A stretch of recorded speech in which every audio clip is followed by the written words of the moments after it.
ఈశ్వరుడు శనీశ్వరుడు అని ఉంటారు.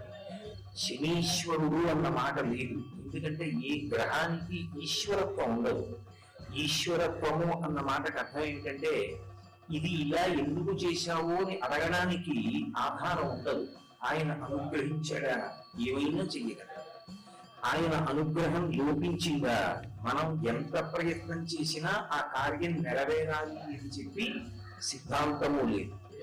ఖచ్చితంగా శాస్త్రి దేవానాం ప్రసాదం పార్థివత్వజ కచ్చిత్ పురుషకారంచ దైవంచ ప్రతిపంచతే అంటుంది సీతమ్మ. మనుష్య సంకల్పం ఒకెత్తు, మనుష్య సంకల్పానికి పరమేశ్వరుడి అనుగ్రహం కూడా తోడైతేనే మనం అనుకున్న కార్యాలు సఫలీకృతం అవుతాయి. భగవంతుడి యొక్క అనుగ్రహము తోడు కానప్పుడు మన ప్రయత్నం ఎంత చేసినా కూడా అది సఫలీకృతం అవుతుంది అని సిద్ధాంతం చేయడం సాధ్యం కాదు. అందుకే గ్రహములకు ఆ శక్తి